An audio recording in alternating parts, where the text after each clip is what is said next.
क्या हुआ, कोई प्रॉब्लम है क्या? परेशान लग रहे हो। अरे क्या बताऊँ यार, इस ड्राइंग को करते हुए मुझे अभी 10 दिन हो गया है, उसके बावजूद ये परफेक्ट बन ही नहीं रहा है।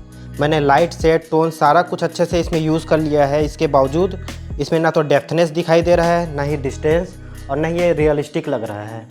तुमने अपने इस ड्राइंग में सब कुछ अच्छा किया है, लाइट और शेड भी अच्छे से दिया है, टोन्स भी तुमने काफ़ी अच्छे से दिया है, लेकिन एक ऐसा मिस्टेक है जिसके वजह से तुम्हारा पूरा ड्राइंग ख़राब हो गया है। ऐसा क्या? कौन सा मिस्टेक? तुमने अपने इस ड्राइंग में पर्सपेक्टिव का सही तरीके से यूज़ नहीं किया है। अगर उसका सही तरीके से यूज़ करते तो ये पूरा परफेक्ट बन जाता। पर्सपेक्टिव, ये क्या होता है? और क्या मतलब कि मैंने पर्सपेक्टिव का यूज़ नहीं किया है? मैं तो ये वर्ड ही पहले बार सुन रहा हूँ। तो चलिए दोस्तों, पर्सपेक्टिव को समझने की कोशिश करते हैं। ये हमारे ड्राइंग लेसन सीरीज़ का तीसरा लेसन है। पिछले लेसन्स में हमने आर्ट मटेरियल्स और लाइंस और स्ट्रोक के बारे में डिस्कस किया था। तो अगर आपने वो वीडियो नहीं देखा है तो जाकर के एक बार चेक कर लीजिए, मैंने डिस्क्रिप्शन में उसका लिंक दे दिया है। और आज हम लोग डिस्कस करने वाले हैं पर्सपेक्टिव के बारे में। इस पूरे वीडियो में हम लोग थ्योरी और प्रैक्टिकल दोनों के बारे में डिस्कस करेंगे और पर्सपेक्टिव के पीछे के मैथमेटिक्स और साइंस को भी अच्छे से समझने की कोशिश करेंगे, ताकि आप 3D और रियलिस्टिक ड्राइंग्स बना सके। इस पूरे वीडियो में हम लोग समझने की कोशिश करेंगे कि पर्सपेक्टिव क्या होता है, इसके कितने टाइप्स है, इसके इम्पोर्टेंस क्या है, और साथ ही हम लोग ये भी देखेंगे कि इसकी प्रैक्टिस कैसे करनी है। हेलो दोस्तों, मैं हूं लक्ष्मी नारायण साहू और मैंने मास्टर ऑफ फाइन आर्ट्स किया है। और अपने 6 साल के प्रोफेशनल करियर में मैंने जो भी सीखा है, चाहे वो थ्योरी हो या प्रैक्टिकल, आज मैं वो सारी चीज़ें आपके साथ शेयर करने वाला हूं, ताकि आपको ड्राइंग से रिलेटेड कोई भी डाउट या कन्फ्यूज़न ना हो और आप प्रोफेशनल बन सके।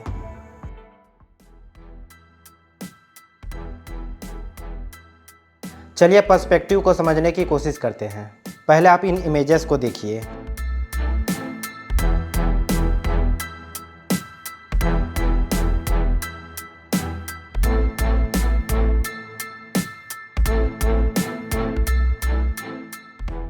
कुछ नोटिस किया आपने? अगर नहीं तो कोई बात नहीं। पर्सपेक्टिव का डेफिनेशन ये है कि ये एक ऐसा टेक्निक या मेथड है जिसे 2 डायमेंशनल सरफेस जैसे कि कैनवास या फिर पेपर में 3 डायमेंशनल ऑब्जेक्ट को दर्शाया जाता है। ये 2D सरफेस में 3D ऑब्जेक्ट के होने का इल्यूजन पैदा करता है और साथ ही डेप्थनेस मतलब गहराई, डिस्टेंस और वॉल्यूम का इल्यूजन पैदा करता है। एग्जाम्पल के लिए आप इस ड्राइंग को देखिए। यहाँ मैंने स्पंज बॉल के 2 ड्राइंग बनाया है। लेफ्ट साइड वाला बॉल आपको फ्लैट दिखाई दे रहा होगा और राइट साइड वाला 3D दिखाई दे रहा होगा, जबकि एक्चुअली में ये 2D सरफेस में बना है, तो ये कभी भी 3D नहीं हो सकता है, क्योंकि ये पूरी तरह से फ्लैट है और 3D ऑब्जेक्ट फ्लैट नहीं होता है। उसमें बहुत सारे डायमेंशंस होते हैं, जैसे कि आप इस एक्चुअल बॉल में देख सकते हैं। इसमें डायमेंशन है, बहुत सारे एजेस आप देख सकते हैं। तो पर्सपेक्टिव ओनली इल्यूजन पैदा करता है 3D होने का। सेकेंड एग्जाम्पल के लिए इस इमेज को देखिए। यहाँ आपको इस रोड को देखने से पता चल रहा होगा कि ये एक डिस्टेंस में जा रही है, जिससे डिस्टेंस और गहराई का पता चल रहा है, लेकिन एक्चुअल में यहाँ कोई डिस्टेंस या गहराई नहीं है। ये एक्चुअल में फ्लैट है, ये बस 2D सरफेस में दिखाई देने वाली ऑब्जेक्ट है। और यहाँ दूरी का इल्यूजन इसलिए हो रहा है क्योंकि रोड दूर जाते जाते नैरो होते जा रहा है, जबकि रोड पैरेलल होता है। तो कोई भी ऑब्जेक्ट जितना दूर जाता है वो हमें छोटा होता दिखाई देता है। अब आप इस बॉल को देखिए, इसे मैं कैमरा के जितने पास लेकर के जाऊंगा ये आपको बड़ा होता हुआ नज़र आएगा, और ठीक वैसे ही मैं इसे कैमरा से जितना दूर लेकर के जाऊंगा ये आपको छोटा होता हुआ नज़र आएगा, जबकि बॉल छोटा या बड़ा नहीं हो रहा है, इसका साइज़ फिक्स है। लेकिन यहाँ पे सिर्फ इस बॉल का बड़ा या छोटा होने का इल्यूजन हो रहा है, ये बस बड़ा या छोटा होने का इल्यूजन पैदा कर रहा है, और इसी वजह से हमें डेप्थनेस, डिस्टेंस और वॉल्यूम का बस इल्यूजन होता है। और इसी कॉन्सेप्ट को सही तरीके से अप्लाई करके आर्टिस्ट अपने फ्लैट आर्टवर्क में गहराई और डिस्टेंस को रियलिस्टिक तरीके से दिखा सकता है। इससे हमें ये फ़ायदा मिलता है कि हम अपने फ्लैट आर्टवर्क को रियलिस्टिक तरीके से दिखा सकते हैं, तो ये रियलिस्टिक पोर्ट्रेट बनाने के लिए भी काफ़ी यूज़फुल होता है। तो अब आप लियोनार्डो दा विंची की इस फेमस पेंटिंग लास्ट सपर को देखिए और इसके बैकग्राउंड में थोड़ा फोकस कीजिए। कुछ नोटिस किया आपने? यहाँ पे सीलिंग में और वॉल में पर्सपेक्टिव का बहुत अच्छी तरीके से यूज़ किया गया है, जिसके वजह से एक डिस्टेंस का पता चल रहा है। फिगर्स के पीछे जो वॉल है जहाँ पे 3 विंडोज़ है, उसको देखने से पता चल रहा है कि ये फिगर से 4-5 मीटर की दूरी पर है। तो अब आपको क्लियर हो गया होगा कि पर्सपेक्टिव क्या है, इसके क्या इंपॉर्टेंस है और इससे हमारे ड्राइंग को क्या क्या बेनिफिट्स मिलता है। मैं आपको कुछ इमेजेस शेयर कर रहा हूँ जिससे पर्सपेक्टिव को समझना थोड़ा और आसान हो जाएगा। ये वही इमेजेस है जो कुछ देर पहले मैंने आपको दिखाया था। उस समय इसे देख के कुछ समझ नहीं आया होगा, लेकिन अभी इसे देख के कुछ आइडिया आ गया होगा। यहाँ पे पर्सपेक्टिव की साइंटिफिक थ्योरी कंप्लीट हो गई। और अब हम इसके एलिमेंट्स के बारे में डिस्कस कर लेते हैं।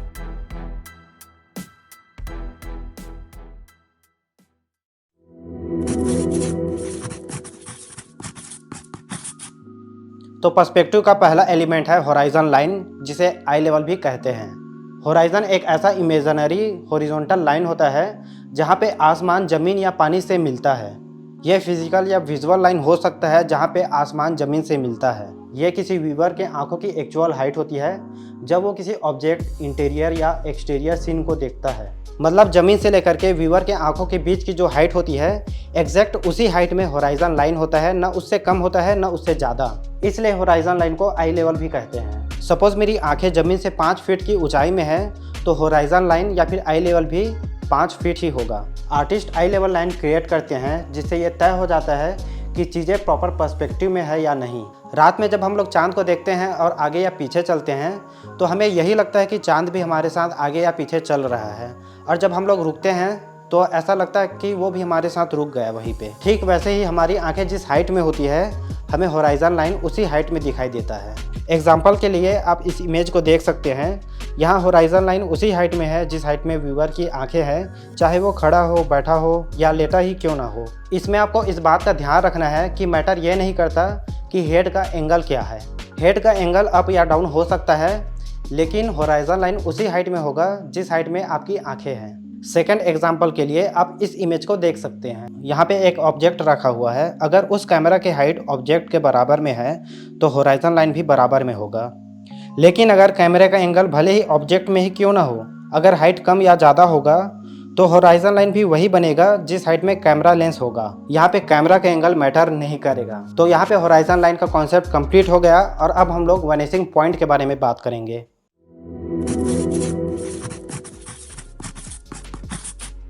वैनिशिंग पॉइंट्स किसी भी सीनरी या लैंडस्केप का कंस्ट्रक्शन पॉइंट होती है। ये पॉइंट्स हमेशा होराइजन लाइन में मौजूद होती है और इसका यूज़ सीन के कंस्ट्रक्शन के लिए किया जाता है। और ये ज़रूरी नहीं है कि वैनिशिंग पॉइंट हमारे ड्राइंग के फ्रेम में ही हो, ये फ्रेम के बाहर भी हो सकती है। ये एक ऐसा पॉइंट होता है जहाँ पे सारे पैरेलल लाइंस एक साथ मिलता है। एग्जाम्पल के लिए अगर मैं एक रोड बनाता हूँ तो जितना आगे जाता जाएगा वो उतना ही नैरो होता जाएगा। वो एक साथ कन्वर्ज होगा। एक्चुअल में वो नैरो नहीं होता है, वो पैरेलल होता है, लेकिन हमें पर्सपेक्टिव की वजह से नैरो होता दिखाई देता है। एक ऐसा पॉइंट आएगा जहाँ पे ये दोनों पैरेलल लाइंस जा करके होराइजन लाइन में मर्ज हो जाएगा। उसी पॉइंट को वैनिशिंग पॉइंट कहते हैं। एग्जाम्पल के लिए आप फिर से इस पेंटिंग को देख सकते हैं। एक वैनिशिंग पॉइंट में इनफाइनाइट लाइंस हो सकता है। सो वैनिशिंग पॉइंट एक ऐसा स्पॉट होता है जहाँ पे सारे पैरेलल लाइंस एक डिस्टेंस से आकर के कन्वर्ज होता दिखाई देता है।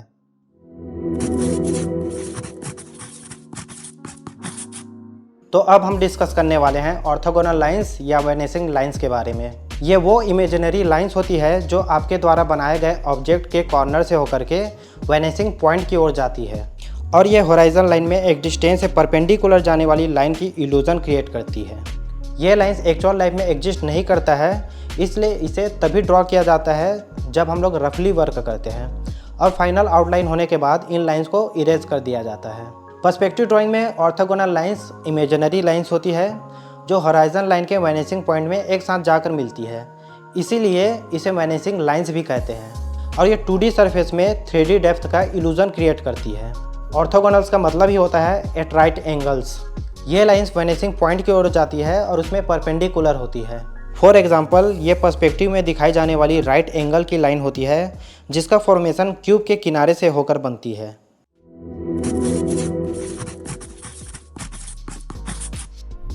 तो इसके बाद हम लोग बात करने वाले हैं कन्वर्जिंग लाइंस के बारे में। पर्सपेक्टिव आर्ट में ये वो पैरेलल लाइंस होती है जो एक डिस्टेंस से आने के बाद एक कॉमन पॉइंट में मिल जाती है, जिसे वैनिशिंग पॉइंट कहते हैं, और ये 2D सरफेस में डेप्थनेस का इल्यूजन क्रिएट करती है। आप इस रेलवे ट्रैक को देख सकते हैं। इसके किनारे एक डिस्टेंस में जाने के बाद आपस में मिल जाएंगे। इन्हीं किनारों को कन्वर्जिंग लाइन कहा जाता है, क्योंकि ये वैनिशिंग पॉइंट में जाकर कन्वर्ज हो जाती है। इससे भी फ्लैट 2D सरफेस में 3D का इल्यूजन पैदा होता है और डिस्टेंस और गहराई का सेंस पैदा होता है। और आप एग्जाम्पल के लिए इस पॉपुलर पेंटिंग द स्क्रीम को देख सकते हैं।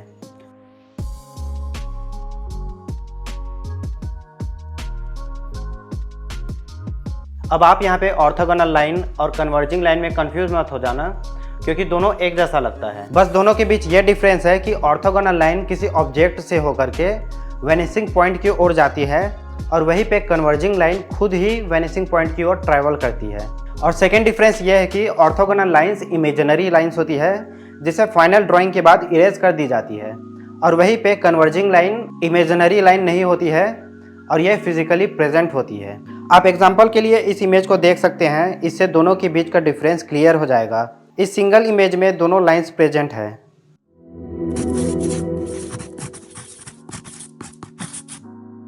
तो चलिए अब पर्सपेक्टिव के अगले एलिमेंट को समझ लेते हैं, जो है ग्राउंड प्लेन।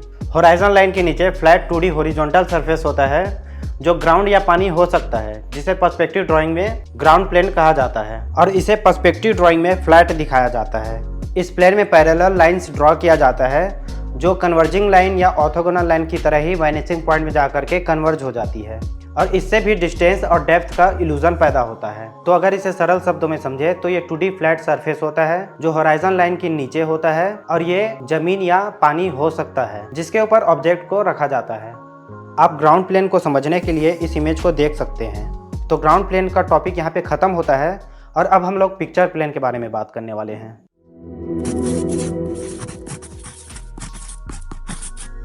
तो अब हम बात करने वाले हैं पर्सपेक्टिव के अगले एलिमेंट, जो है पिक्चर प्लेन। सबसे पहले आपको ये बता दूं कि ये एक्चुअल में प्रेजेंट नहीं होता है, ये इमेजिनरी फ्रेम होता है जिसका यूज आर्टिस्ट अपने ड्राइंग में फ्रेम के रूप में करता है। पिक्चर प्लेन एक इमेजिनरी फ्लैट सरफेस होता है जो व्यूअर के नज़रों के ठीक सामने होता है। बस ये समझ लीजिए कि जिस ऑब्जेक्ट का आर्टिस्ट पेंटिंग करता है उसका फ्रंट व्यू होता है और इससे हम लोग ये तय करते हैं कि हमारे सामने दिखाई देने वाली जो लैंडस्केप या फिर जो भी सीनरी है उसका कितना फ्रेम हम लोग अपने कंपोजिशन में ड्रॉ करने वाले हैं। पिक्चर प्लेन स्पेस में ट्रांसपेरेंट विंडो की तरह काम करती है। फॉर एग्जांपल, आप इमेजिन कीजिए कि आप अपनी खिड़की से बाहर 3 डायमेंशनल व्यू को देख रहे हैं और अगर आप बाहर के सीन को अपने स्केच बुक में ड्रॉ करना चाहते हैं तो आपको इस बात का ध्यान रखना होगा कि आपके ड्राइंग में प्रपोर्शन सही हो और ऐसा महसूस होनी चाहिए कि उस ड्राइंग में बनी बिल्डिंग्स 3D हो। जब एक आर्टिस्ट अपने ड्राइंग या पेंटिंग के जरिए स्पेस का इंप्रेशन दिखाता है तो पिक्चर प्लेन उसके ड्राइंग या पेंटिंग के स्पेस और बाहर के रियल स्पेस के बीच ट्रांसपेरेंट डिवीजन की तरह काम करती है।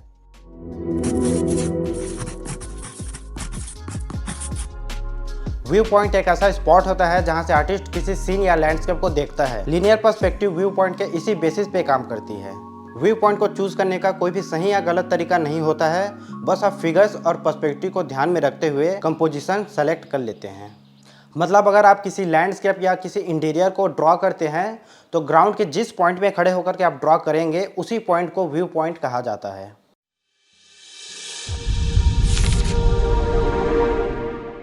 तो अब हम बात करने वाले हैं टाइप्स ऑफ पर्सपेक्टिव के बारे में, जिसमें पहला है लीनियर पर्सपेक्टिव और दूसरा है एटमॉस्फेयर पर्सपेक्टिव, जिसे एरियल पर्सपेक्टिव भी कहा जाता है।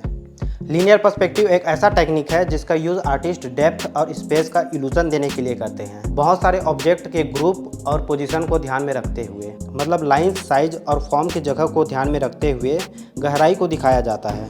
लीनियर पर्सपेक्टिव को ध्यान में रखते हुए ड्राइंग या पेंटिंग क्रिएट करने के लिए 3 जरूरी कंपोनेंट्स हैं, जिसमें पहला है होराइजन लाइन, दूसरा है वेनिसिंग पॉइंट्स और तीसरा है ऑर्थोगोनल या पैरेलल लाइंस। इन्हीं तीनों कंपोनेंट्स का यूज़ करते हुए किसी भी आर्ट के कंपोजिशन को ठीक उसी तरह से क्रिएट किया जा सकता है जिस तरह से इंसान इस दुनिया को अपनी आंखों से देखता है। इस टेक्निक का प्रिंसिपल यह है कि कोई भी ऑब्जेक्ट जब आंखों के पास होता है तो हमें बड़ा दिखाई देने लगता है और वही सेम ऑब्जेक्ट आंखों से दूर होता है तो हमें छोटा दिखाई देने लगता है। इस चीज़ को दिखाने के लिए आर्टिस्ट अपने ड्राइंग सरफेस में एक हॉरिजॉन्टल लाइन खींचता है जिसे होराइजन लाइन कहते हैं, और फिर पैरेलल लाइंस या फिर ऑर्थोगोनल लाइन होराइजन लाइन में जाकर के वेनिसिंग पॉइंट में कन्वर्ज हो जाती है।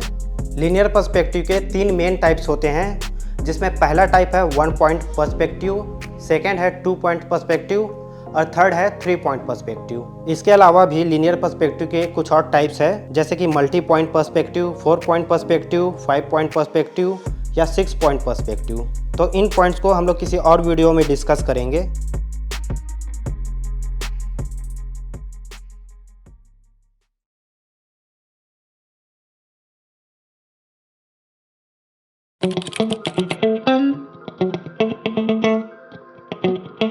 तो अभी हम डिस्कस करने वाले हैं 1 पॉइंट पर्सपेक्टिव के बारे में। तो वन पॉइंट पर्सपेक्टिव को समझने के लिए चलिए एक एक्सरसाइज करते हैं। तो चलिए वन पॉइंट पर्सपेक्टिव को समझने के लिए एक ड्राइंग करते हैं, क्योंकि इस ड्राइंग के माध्यम से आप बहुत आसानी से इसे समझ पाएंगे। सबसे पहले इस शीट के हाफ से थोड़ा ऊपर में मैं एक हॉरिजॉन्टल लाइन खींचूंगा जो हमारा होराइजन लाइन होगा। और अब इस होराइजन लाइन में मैं कहीं भी एक पॉइंट ले लूँगा जो हमारा वैनिसिंग पॉइंट होगा। आप किसी भी पॉइंट में इसे ले सकते हैं। यहाँ पे मैं सेंटर में वैनिसिंग पॉइंट ले रहा हूँ ताकि आपको मैं मल्टी व्यू दिखा सकूँ और अच्छे से समझा सकूँ कि वन पॉइंट पर्सपेक्टिव क्या होता है। अब यहाँ पे होराइजन लाइन के नीचे मैं एक बॉक्स ड्रॉ करने वाला हूँ जिसका फेस फ्रंट की ओर होगा। और यहाँ पे मैं फ्री हैंड ड्रॉ कर रहा हूँ क्योंकि अभी कुछ भी मुझे एक्यूरेट नहीं दिखाना है, मैं बस एग्जांपल देने के लिए या समझाने के लिए इसे आपको दिखा रहा हूँ। और अब हमारा बॉक्स रेडी हो गया है। अब इसके जितने भी कॉर्नर्स के पॉइंट्स हैं उसे मैं वैनिसिंग पॉइंट के साथ मिला दूंगा। और इन्हीं लाइंस को ऑर्थोगोनल लाइंस कहा जाता है, जो हमने ऑलरेडी डिस्कस कर लिया है। यहाँ पे ये बॉक्स वैनिसिंग पॉइंट के लोअर लेफ्ट साइड में है, जिसके वजह से हमें इस बॉक्स के राइट और टॉप व्यू दिखाई दे रहा है, जिसे अभी मैं ड्रॉ कर रहा हूँ। तो अब देखते हैं कि अगर इसी बॉक्स को राइट साइड में शिफ्ट कर दिया जाए तब इसका ड्राइंग कैसा होगा। अभी इसका शिफ्टिंग मैं सिर्फ एक्स एक्सिस में कर रहा हूँ, वाई एक्सिस में नहीं कर रहा हूँ।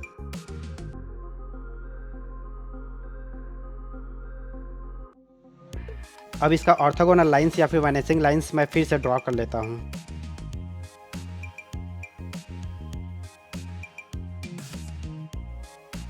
ये वाला बॉक्स वैनिसिंग पॉइंट के राइट साइड में है, इसलिए हमें इसका टॉप और लेफ्ट साइड वाला फेस देखने को मिलेगा। अब इसी बॉक्स को वैनिसिंग पॉइंट के ऊपर शिफ्ट करके देखते हैं और देखते हैं कि इसका ड्राइंग कैसा होगा। अभी इसे मैं सिर्फ वाई एक्सिस में शिफ्ट कर रहा हूँ।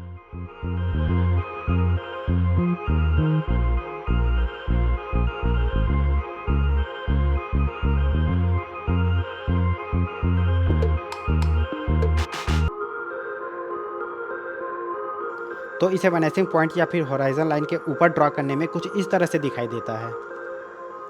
तो अभी इस प्रोसेस में मैंने आपको दिखाया कि कोई भी ऑब्जेक्ट किस तरह से दिखाई देता है जब उसे हम लोग अलग अलग जगहों में रखते हैं। यहाँ पे आपने नोटिस किया होगा कि अगर कोई भी ऑब्जेक्ट रखा हुआ है और उसका फेस फ्रंट की तरफ है तो उसके सारे एजेस के पॉइंट वैनिसिंग पॉइंट्स को जा कर के मिलेंगे, और इसीलिए इसे वन पॉइंट पर्सपेक्टिव कहा जाता है। अभी तक इस बॉक्स को हम लोग बस एक्स और वाई एक्सिस में शिफ्टिंग करके ड्रॉ कर रहे थे।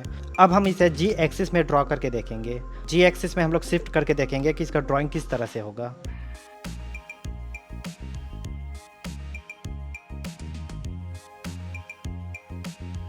अब आप ये मान लीजिए कि इसी बॉक्स को वैनिसिंग पॉइंट की ओर आगे बढ़ा करके ड्रॉ करेंगे तो कैसा दिखाई देगा। इसके लिए आपको इसके जो ऑर्थोगोनल लाइंस वैनिसिंग पॉइंट में जाकर ही मिला है, उसी ऑर्थोगोनल लाइंस में उस बॉक्स को ड्रॉ करना होगा। अब आप देख सकते हैं कि इस बॉक्स को देख के ही ऐसा लग रहा है कि इस बॉक्स को आगे की तरफ शिफ्ट किया गया है। तो अब देखते हैं कि अगर उसी बॉक्स को वाई एक्सिस में नीचे की तरफ ड्रॉ किया जाए तब कैसा दिखाई देगा। तो हमारा ये बॉक्स भी रेडी हो गया है और आप देख सकते हैं कि किस तरह से इसकी ड्राइंग होगी अगर हम लोग इसे नीचे की तरफ शिफ्ट करेंगे। तो इसी तरह से आपके पास कोई भी ऑब्जेक्ट है जिसका फेस फ्रंट की तरफ है तो आप इसी वन पॉइंट पर्सपेक्टिव का यूज़ करके उसके डायमेंशंस को अच्छे से दिखा सकते हैं और उसे सही तरीके से ड्रॉ कर सकते हैं। इसमें बस आपको इसी बात का ध्यान रखना होगा कि इसके जितने भी वैनिसिंग लाइंस होंगी वो सारे के सारे वैनिसिंग पॉइंट की तरफ कन्वर्ज होंगी। यहाँ पे अब आपको अच्छे से क्लियर हो गया होगा कि किस तरह से हम अपने ड्राइंग में डेप्थनेस और स्पेस को दिखाने के लिए वन पॉइंट पर्सपेक्टिव का यूज़ कर सकते हैं। और साथ ही ये भी क्लियर हो गया होगा कि जब हम किसी ऑब्जेक्ट को अलग अलग पोजीशन में रखते हैं तो उसका डायमेंशन किस तरह से नज़र आता है और उसे किस तरह से ड्रॉ करना चाहिए। यहाँ पे मैंने इस बॉक्स को सबसे पहले पीछे की तरफ शिफ्ट किया वैनिसिंग पॉइंट की तरफ, और उसके बाद फिर उसे मैंने नीचे शिफ्ट किया। तो आपने देखा कि पोजीशन को चेंज करने से इसके डायमेंशन किस तरह से चेंज हुआ, और इसी वन पॉइंट पर्सपेक्टिव का यूज़ करने से हमें इसके डेप्थनेस, स्पेस और डायमेंशंस का पता चला।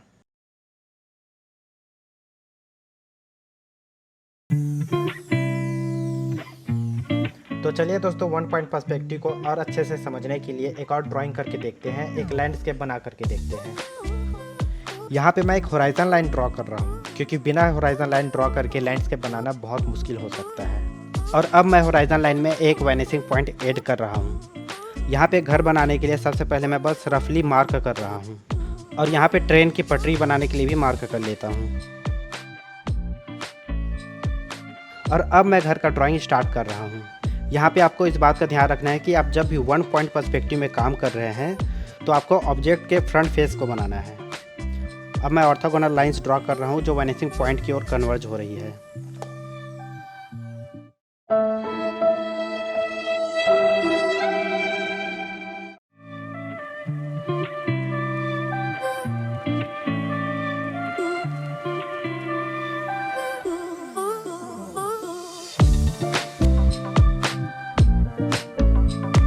इसी तरह से कन्वर्जिंग लाइन का ध्यान रखते हुए आपको विंडो और दरवाजे को भी ड्रॉ कर लेना है। इसके बाद रेलवे ट्रैक बनाने के लिए मैं एक सेंटर लाइन ले रहा हूँ और फिर उस रेलवे ट्रैक का मैं कन्वर्जिंग लाइन भी ड्रॉ कर लूँगा। कन्वर्जिंग लाइन ड्रॉ करने के बाद जो रेलवे ट्रैक का फाइनल ड्राइंग है उसे अभी कर रहा हूँ। रेलवे ट्रैक की ड्राइंग भी कंप्लीट हो गया है। अब उसके बगल में एक रोड ड्रॉ कर लेते हैं। इसी तरह से आपको जो भी चीज़ें ऐड करनी है आप ऑर्थोगोनल लाइन ड्रॉ करके ऐड कर सकते हैं। बस आपको उसी चीज़ का ध्यान रखना है कि ये जितने भी ऑर्थोगोनल लाइंस है वो सारे के सारे वैनिशिंग पॉइंट में जाकर के कन्वर्ज होनी चाहिए। तो पर्सपेक्टिव के एलिमेंट्स को ध्यान में रखते हुए जो है होराइजन लाइन, वैनिशिंग पॉइंट और ऑर्थोगोनल लाइन, इन सारी चीज़ों का ध्यान रखते हुए मैंने काफ़ी सारी चीज़ें ऐड कर लिया है, जैसे कि पिलर्स, ट्री और ग्रासेस। अब यहाँ पे मैं फिर से ऑर्थोगोनल लाइन ड्रॉ कर रहा हूँ ताकि ट्री की एक सीरीज़ ड्रॉ कर सकूँ। ये एक ही हाइट की ट्रीज़ है जो रोड के किनारे लाइन से लगी हुई है। यहाँ पे आपको पता चल रहा होगा कि सारे ट्री की साइज सेम है, लेकिन वो व्यू पॉइंट से जितना ज़्यादा दूर जा रहा है वो छोटा होता हुआ दिखाई दे रहा है, क्योंकि कोई भी ऑब्जेक्ट आँखों से जितना दूर होता है वो उतना ही छोटा दिखाई देता है। इसके बाद मैंने एक रोड भी ड्रॉ कर लिया जो पर्सपेक्टिव की वजह से दूर जाते जाते नैरो दिखाई दे रहा है। तो इसी तरीके से आप किसी भी ऑब्जेक्ट को पर्सपेक्टिव के एलिमेंट्स का ध्यान रखते हुए सही तरीके से ड्रॉ कर सकते हैं। तो उम्मीद करता हूँ दोस्तों कि आपको वन पॉइंट पर्सपेक्टिव का कॉन्सेप्ट बहुत अच्छी तरीके से क्लियर हो गया होगा। अब वन पॉइंट पर्सपेक्टिव में ओनली एक ही वैनिशिंग पॉइंट होती है जिसमें सारे ऑर्थोगोनल लाइंस और कन्वर्जिंग लाइन जाकर के कन्वर्ज हो जाती है। इसीलिए कोई भी ऑब्जेक्ट जब हमारे आंखों के पास में होता है तो वो बड़ा दिखाई देता है, और वही ऑब्जेक्ट जब आंखों से दूर जाता है तो वो छोटा दिखाई देने लगता है। इस ड्राइंग को देखने से आपको काफ़ी अच्छे से डिस्टेंस का पता चल रहा होगा। आपको ये चीज़ें समझ में आ रही होगी कि कौन सी चीज़ें कितना डिस्टेंस में रखा हुआ है, और साथ ही आपको डेप्थनेस मतलब गहराई, स्पेस, डायमेंशन, इन सारे चीज़ों का काफ़ी अच्छे से पता चल रहा होगा।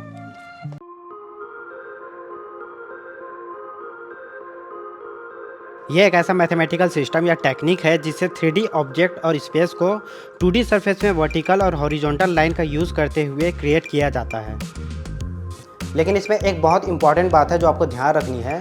होराइजन लाइन में सिर्फ एक ही पॉइंट जाकर के कन्वर्ज होती है, बहुत सारे पॉइंट्स कन्वर्ज नहीं होती है, इसीलिए इसे वन पॉइंट पर्सपेक्टिव कहा जाता है। एग्जाम्पल के लिए अगर आप एक स्ट्रेट लंबी रोड को देखेंगे तो उसके दोनों किनारे होराइजन लाइन के एक पॉइंट में जाकर के कन्वर्ज होता हुआ नजर आएगा, जिसे वैनिशिंग पॉइंट कहते हैं। इसीलिए इसे वन पॉइंट पर्सपेक्टिव कहा जाता है। और इसमें दो चीज़ें हैं जो बहुत ज़्यादा इंपॉर्टेंट है, जिसे याद रखना ज़रूरी है। वन पॉइंट पर्सपेक्टिव का यूज़ वहाँ पे होता है जब हम किसी ऑब्जेक्ट या सीन को स्ट्रेट देखते हैं, वो भी उसके फ्रंट व्यू से। और सेकेंड पॉइंट ये है कि वन पॉइंट पर्सपेक्टिव में किसी भी 2D सरफेस में 3D ऑब्जेक्ट या सीन को ड्रॉ किया जाता है, जिससे डिस्टेंस, डेप्थ और रियलिज्म का इल्यूजन पैदा होता है। ये ड्राइंग में बहुत ज़्यादा इंपॉर्टेंट और बेनिफिशियल है, क्योंकि इससे आप किसी भी सिटी के हज़ारों कॉम्प्लिकेटेड बिल्डिंग्स को बिना किसी कंफ्यूजन के एक्यूरेटली बना सकते हैं, जिसके बारे में हम लोग आगे जाके प्रैक्टिस करेंगे। पुराने जो मास्टर आर्टिस्ट होते थे वो इस पर्सपेक्टिव का बहुत सही तरीके से यूज़ करते थे। आप लियोनार्डो दा विंची के इस वर्क में देख सकते हैं, और इसे समझने के लिए आप बहुत सारे आर्टिस्ट के आर्टवर्क को देख सकते हैं।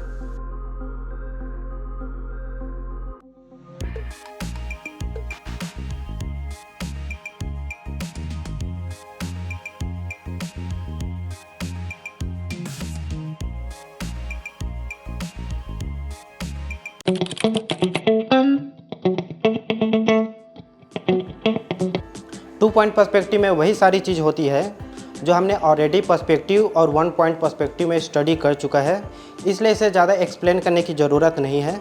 इसमें दो चीज़ें हैं जो बहुत ज़्यादा इंपॉर्टेंट है, जिसे हमें याद रखना बहुत ज़रूरी है।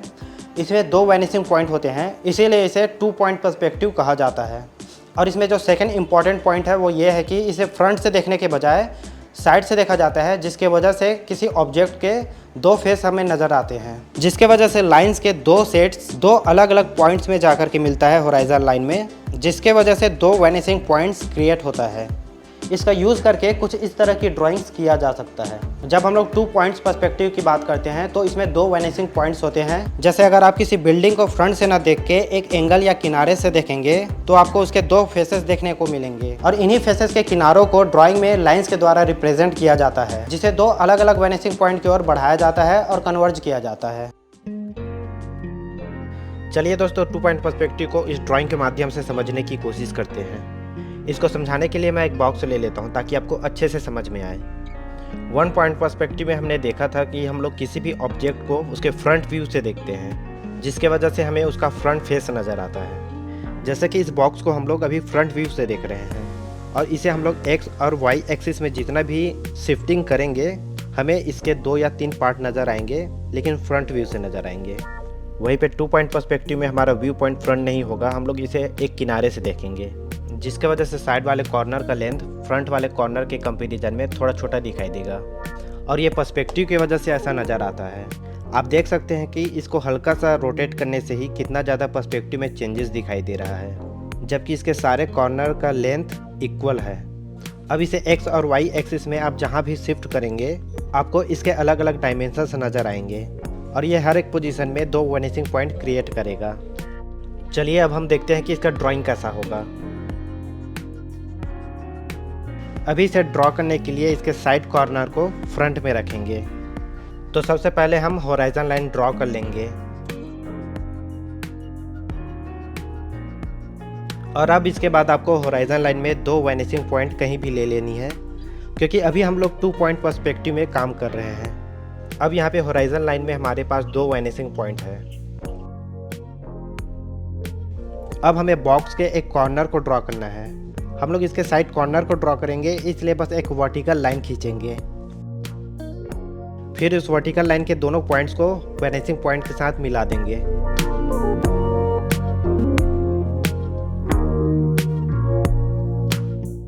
इसके बाद बॉक्स के दोनों कॉर्नर को वैनिशिंग लाइन के अंदर में ड्रॉ कर लेंगे। अब जो बताने वाला हूँ वो बहुत इंपॉर्टेंट चीज़ है, इसलिए आपको इसका अच्छे से ध्यान रखना है। आपको बॉक्स के राइट साइड के टॉप पॉइंट को लेफ्ट साइड के वैनिशिंग पॉइंट में मिलाना है और ठीक वैसे ही बॉक्स के राइट साइड के टॉप पॉइंट को लेफ्ट साइड के वैनिशिंग पॉइंट में मिलाना है। इससे हमें बॉक्स के टॉप व्यू के कॉर्नर्स के लाइंस मिल जाएंगे।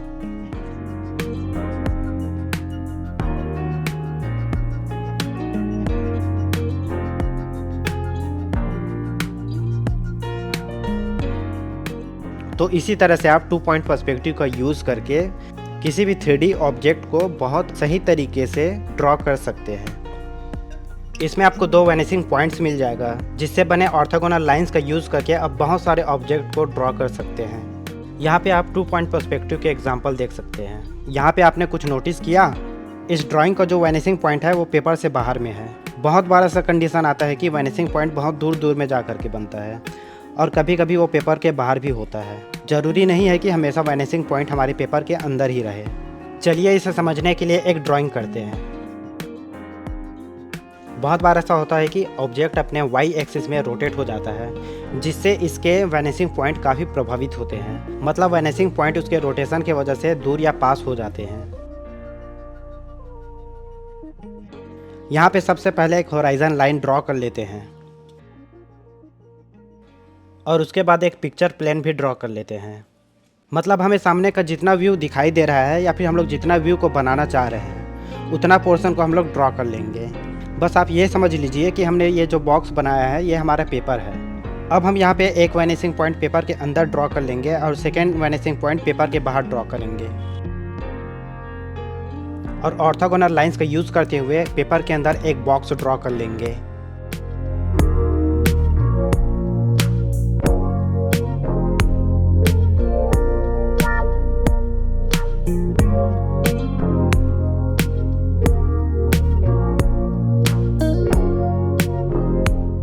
तो इससे हमें कुछ इस तरह का रिजल्ट मिलेगा। यहाँ पे इस ऑब्जेक्ट का एक वैनिशिंग पॉइंट पेपर के बाहर में है। ऐसा दोनों वैनिशिंग पॉइंट्स के साथ हो सकता है कि दोनों वैनिशिंग पॉइंट पेपर के बाहर में हो। तो ज़रूरी नहीं है कि हम लोग जिस पेपर या जिस सरफेस में ड्राइंग कर रहे हैं वैनिशिंग पॉइंट उसी के अंदर में हो। तो यही 2 पॉइंट पर्सपेक्टिव का कॉन्सेप्ट है। आप चाहे तो इससे बहुत सारे ड्राइंग्स कर सकते हैं अलग अलग तरह के। स्पेशली ये सिटीस्केप बनाने के लिए बहुत ज़्यादा यूज़फुल होता है। आप ये सब इमेजेस देख करके और काफ़ी अच्छे से इसे समझ सकते हैं।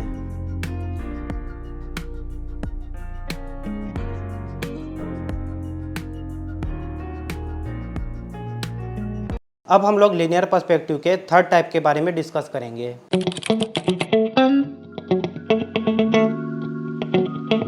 तो अब हम लोग 3 पॉइंट पर्सपेक्टिव के बारे में बात करेंगे।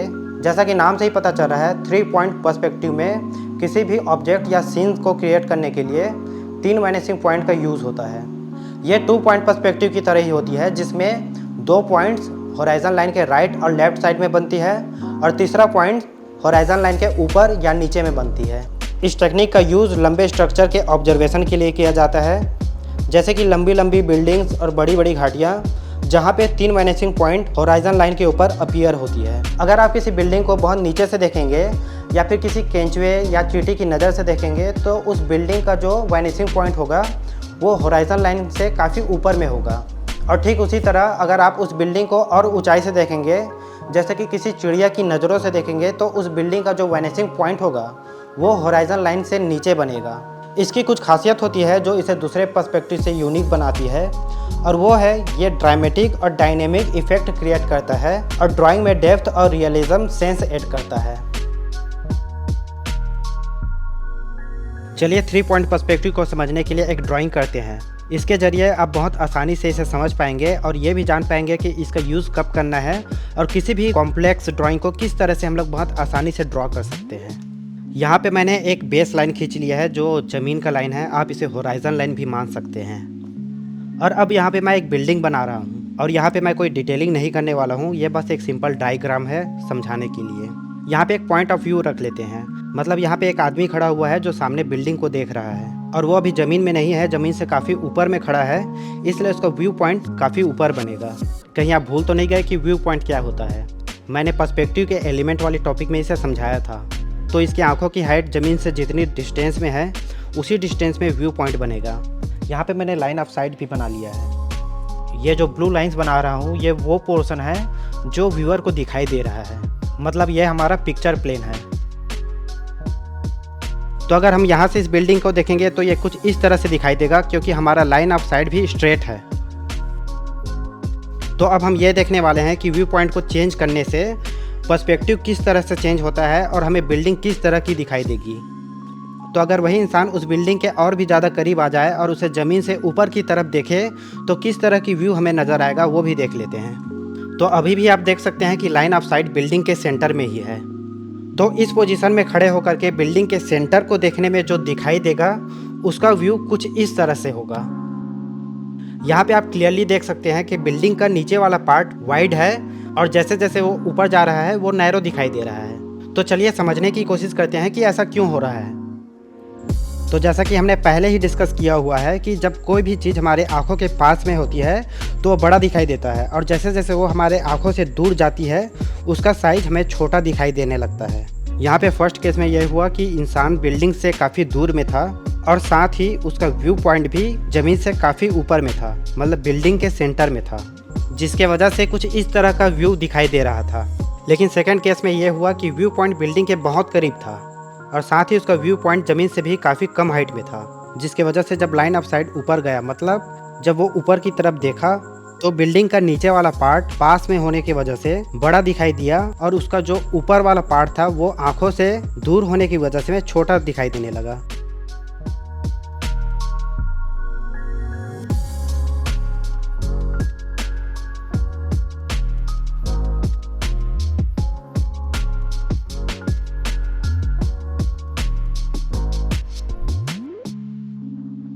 अब हम 3 पॉइंट पर्सपेक्टिव के फार्मूला देख लेते हैं और ये जान लेते हैं कि इसका फॉर्मेशन किस तरह से होता है। इस फार्मूला को समझने के बाद आप किसी भी ड्राइंग को देख करके आइडेंटिफाई कर पाएंगे कि वो 3 पॉइंट पर्सपेक्टिव है या नहीं, और किसी भी इमेज को 3 पॉइंट पर्सपेक्टिव में कन्वर्ट भी कर पाएंगे। तो यहाँ पे मैंने एक होराइजन लाइन खींच लिया है। अब हम यहाँ पे एक बॉक्स बना लेंगे जैसा हमने एग्जैक्ट 2 पॉइंट पर्सपेक्टिव में बनाया था।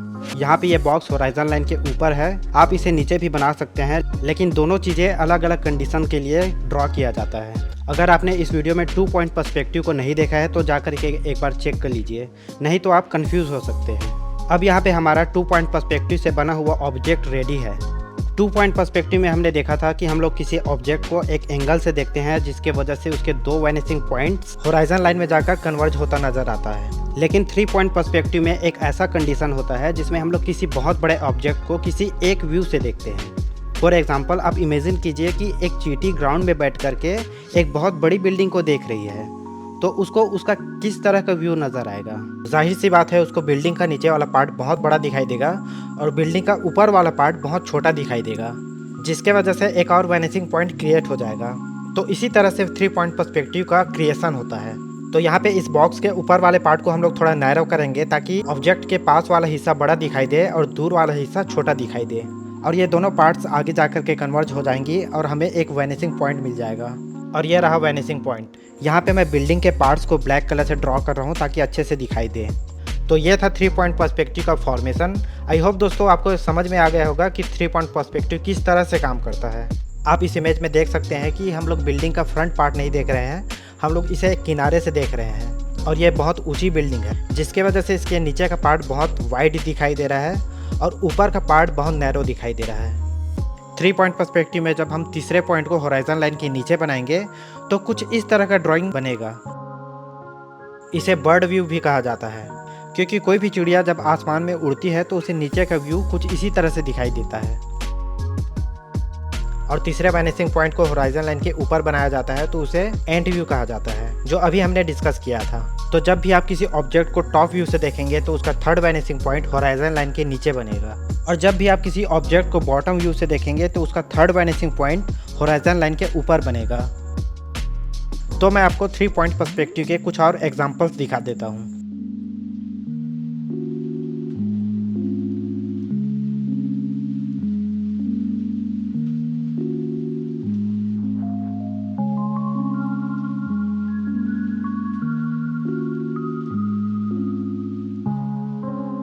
ओके, तो यहाँ पे 3 पॉइंट पर्सपेक्टिव का कॉन्सेप्ट क्लियर होता है, और इसी के साथ ही टाइप्स ऑफ लीनियर पर्सपेक्टिव का कॉन्सेप्ट भी क्लियर होता है। तो अब हम डिस्कस करने वाले हैं पर्सपेक्टिव के दूसरे टाइप के बारे में, जो है एटमॉस्फेरिक पर्सपेक्टिव या एरियल पर्सपेक्टिव।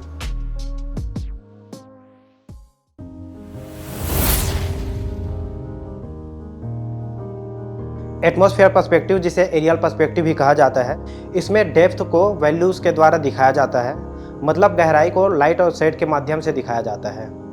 कंपोजिशन में सामने की चीज़ों को ज़्यादा कॉन्ट्रास्ट, गहरे कलर्स और ज़्यादा डिटेलिंग के साथ दिखाया जाता है। और जैसे जैसे दूरी बढ़ती जाती है वैल्यूज और कलर फेड होते जाता है, मतलब फीका होते जाता है, और दूर जाते जाते चीज़ें ब्लूइश और ग्रे कलर हो जाता है। जैसे किसी पहाड़ को हम लोग देखते हैं तो जितना दूर होते जाता है वो ब्लूइश होते जाता है और साथ ही वो ब्लर भी होते जाता है। और ये सारी चीज़ें एयर के पार्टिकल्स की वजह से होता है, जैसे कि वाटर वेपर और स्मोक। ये चीज़ें एटमॉस्फेयर को बहुत इफेक्ट करती है। चीज़ें दूर होने के साथ साथ डिटेलिंग और कॉन्ट्रास्ट कम हो जाता है, क्योंकि व्यूअर और चीज़ों के बीच में एटमॉस्फेयर आ जाता है। कलर्स का वेवलेंथ डिस्टेंस के साथ इफेक्ट होता है। ब्लू और वायलेट कलर ज़्यादा फैलता है क्योंकि इसका वेवलेंथ कम होता है। वही ज़्यादा वेवलेंथ वाले कलर्स एयर पार्टिकल के साथ ज़्यादा इफेक्ट नहीं होते हैं। और कुछ कंडीशंस में एटमॉस्फेयर का कलर रेडिश दिखाई देता है, जैसे कि सनराइज और सनसेट के टाइम पे। और इन्हीं सारे रीजंस के वजह से इसे एटमॉस्फेयर पर्सपेक्टिव कहते हैं। सो यहाँ पे पर्सपेक्टिव के टाइप्स कंप्लीट होता है, और अब हम इसके इंपॉर्टेंस को देख लेते हैं। वैसे तो इस वीडियो में हमने बीच बीच में इसके इंपॉर्टेंस को देखा ही है, लेकिन फिर से हम लोग रिमाइंड कर लेते हैं।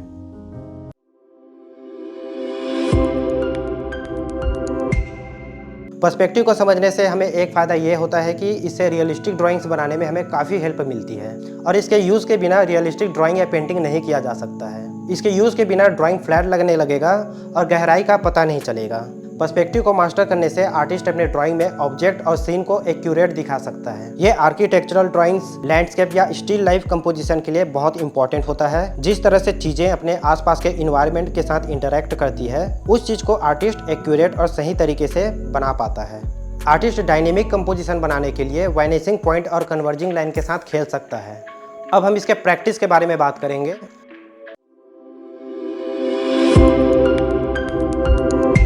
चलिए अब मैं आपको बताता हूं कि इसकी प्रैक्टिस कैसे करनी है। इसकी प्रैक्टिस करने के लिए आपको एक पेपर और पेन या पेंसिल ले लेना है। अभी हम 1 पॉइंट पर्सपेक्टिव का प्रैक्टिस कर रहे हैं, और हम बहुत सारे बिल्डिंग्स या फिर एक सिटी को टॉप व्यू से ड्रॉ करने वाले हैं। तो इसके लिए हम एक वैनिशिंग पॉइंट लेंगे, और ये पेपर के किसी भी हिस्से में हो सकता है। अभी के लिए मैं इसे सेंटर में ले रहा हूँ, और सबसे पहले मैं इसके सेंटर में एक रोड ड्रॉ कर रहा हूँ। अब आप बिल्डिंग के टॉप व्यू को बनाने के लिए कहीं भी स्क्वायर या फिर रेक्टेंगल के शेप में बॉक्स ड्रॉ कर सकते हैं। बस आपको एक चीज़ का ध्यान रखना है, अभी हम लोग 1 पॉइंट पर्सपेक्टिव में काम कर रहे हैं और हम लोग बिल्डिंग के टॉप व्यू को बना रहे हैं। तो आपको सारे वर्टिकल और हॉरिजॉन्टल लाइन को स्ट्रेट ड्रॉ करना है। यहाँ पे मैं रैंडम ही किसी भी जगह में बॉक्स ड्रॉ कर रहा हूँ। यहाँ पे हम लोग सिटी का एक एरिया क्रिएट करने वाले हैं, इसलिए जितना ज़्यादा बिल्डिंग बनाएंगे उतना ही सुंदर लगेगा ये। इसके बाद हम लोग बिल्डिंग के सारे कॉर्नर्स के पॉइंट्स को वैनिशिंग पॉइंट में जा कर के मिलाएंगे। तो जैसा कि मैंने आपको बताया था कि हम लोग कहीं भी वैनिशिंग पॉइंट को ले सकते हैं, तो यहाँ पे मैं सेंटर में वैनिशिंग पॉइंट को ले रहा हूँ। और अब आपको इन सारे बॉक्स के कॉर्नर्स के पॉइंट्स को इसी वैनिशिंग पॉइंट में मिलाना है।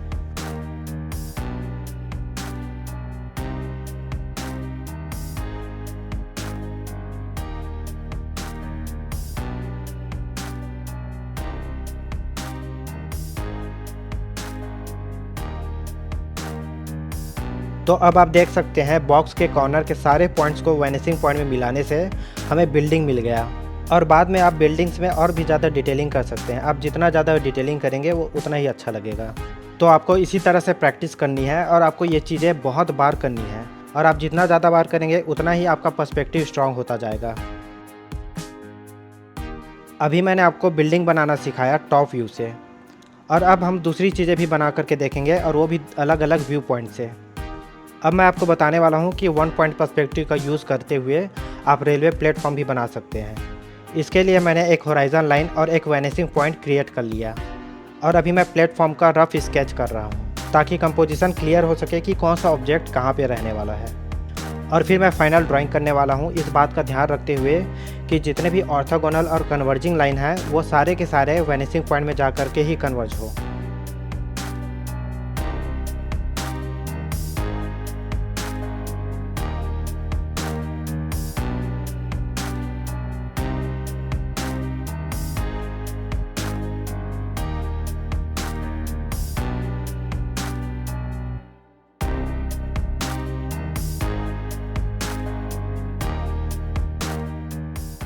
ओके दोस्तों, तो ये ड्राइंग भी हमारा कंप्लीट हो गया है, और उम्मीद करता हूँ कि आपको समझ में आया होगा कि प्रैक्टिस किस तरह से करना है।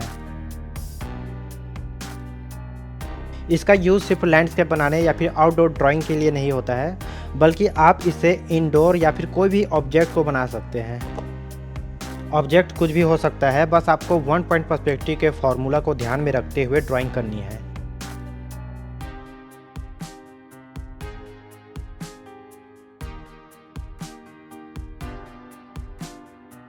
तो आप देख सकते हैं कि आप रूम के इंटीरियर को भी बहुत आसानी से ड्रॉ कर सकते हैं। आप इस तरह के लैंडस्केप का भी प्रैक्टिस कर सकते हैं, क्योंकि इसमें आप बहुत सारी चीज़ें एक साथ ऐड कर सकते हैं। जैसे कि मैंने यहाँ पे एक घर ऐड किया है, साथ में रेलवे ट्रैक है, ट्री है, ग्रासेस है, रोड है, और भी काफ़ी सारी चीज़ें हैं। इसके साथ साथ आप सिटी के ड्राइंग का भी प्रैक्टिस कर सकते हैं। आपको हर वो चीज़ें ऐड कर लेनी है जो उस कंपोजिशन में अच्छा लगे। अगर आप सिटी बना रहे हैं तो आप बिल्डिंग, ट्रीज, रोड, व्हीकल्स और ह्यूमन फिगर भी ऐड कर सकते हैं।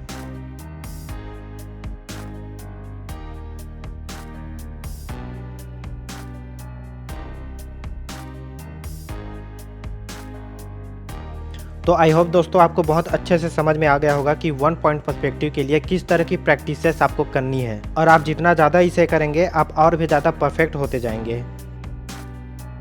और अब मैं बताने वाला हूँ कि टू पॉइंट पर्सपेक्टिव की प्रैक्टिस किस तरह से करनी है। इसके लिए आपको सबसे पहले एक होराइजन लाइन खींच लेना है, और उसके बाद उस होराइजन लाइन में दो वैनिशिंग पॉइंट ड्रॉ करना है। इसके बाद आप जो भी सिनेरियो क्रिएट करने वाले हैं उसका रफ ड्राइंग कर लेना है। लेकिन इसमें आपको इस चीज़ का ध्यान रखना है कि आप जो भी ऑब्जेक्ट ड्रॉ कर रहे हैं उसके दो फेसेस नज़र आए, और उसके ऑर्थोगोनल लाइंस और कन्वर्जिंग लाइन वैनिशिंग पॉइंट्स में ही जाकर मिले। और रफ स्केच कंप्लीट होने के बाद आपको फाइनल ड्राइंग स्टार्ट करना है।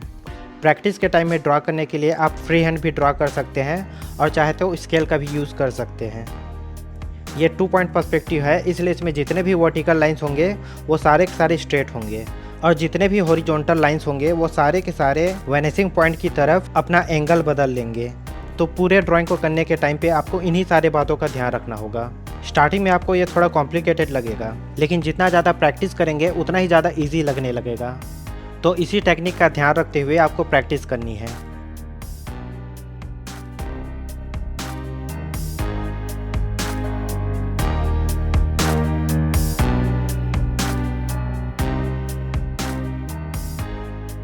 अभी आपने अच्छे से देख लिया कि टू पॉइंट पर्सपेक्टिव की प्रैक्टिस किस तरह से करनी है।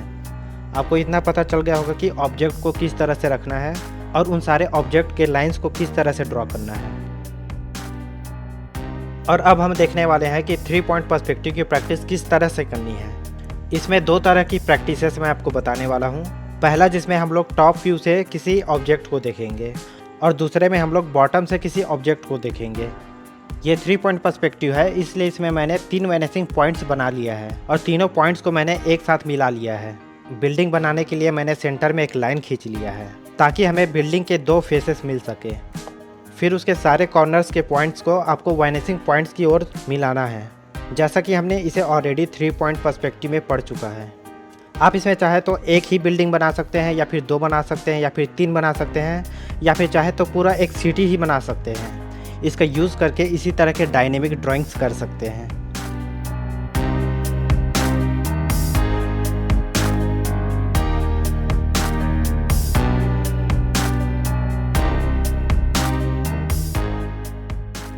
तो यहाँ पे 3 पॉइंट पर्सपेक्टिव से बना हुआ टॉप व्यू का बिल्डिंग रेडी हो चुका है। और अब मैं बताने वाला हूँ कि 3 पॉइंट पर्सपेक्टिव का यूज़ करते हुए बॉटम व्यू से किस तरह से ड्राइंग की प्रैक्टिस करनी है। आपको फिर से होराइजन लाइन और वैनिशिंग पॉइंट से ड्रॉ करना है, लेकिन इस बार जो तीसरा वैनिशिंग पॉइंट है वो होराइजन लाइन के ऊपर में बनेगा, क्योंकि हम इसे बॉटम व्यू से बना रहे हैं।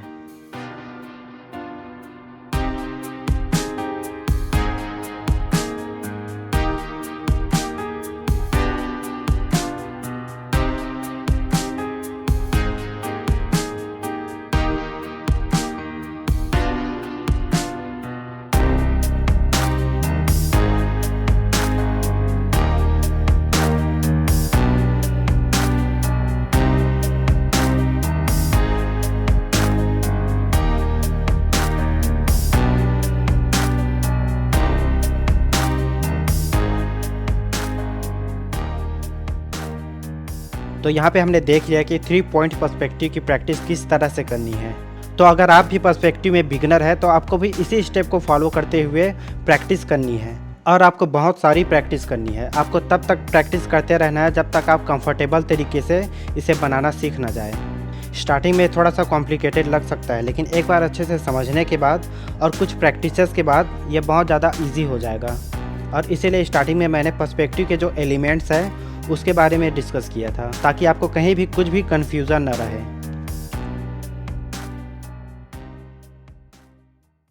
तो उम्मीद करता हूँ दोस्तों कि आपको इस लेसन से काफ़ी कुछ सीखने को मिला होगा, न सिर्फ पर्सपेक्टिव के बारे में बल्कि पूरे ड्राइंग्स और पेंटिंग्स के बारे में। तो अब आपको वो प्रॉब्लम्स नहीं आएंगी जो पहले लैंडस्केप या फिर कोई भी कंस्ट्रक्टिव ड्राइंग्स करने में आती थी। तो अगर आपको ये लेसन पसंद आई हो तो लाइक, शेयर और सब्सक्राइब कर देना। साथ ही बेल आइकन को प्रेस कर देना, क्योंकि अभी नेक्स्ट लेसन प्रोपोर्शन के ऊपर आने वाला है, जिसमें मैं थ्योरी और प्रैक्टिकल दोनों बताने वाला हूँ प्रोपोर्शन के बारे में, जिससे आप कोई भी पोर्ट्रेट या फिगर बड़ी आसानी से बना पाएंगे। तो मिलते हैं अगले वीडियो में नेक्स्ट लेसन के साथ। तब तक के लिए कीप सपोर्टिंग और कीप प्रैक्टिसिंग।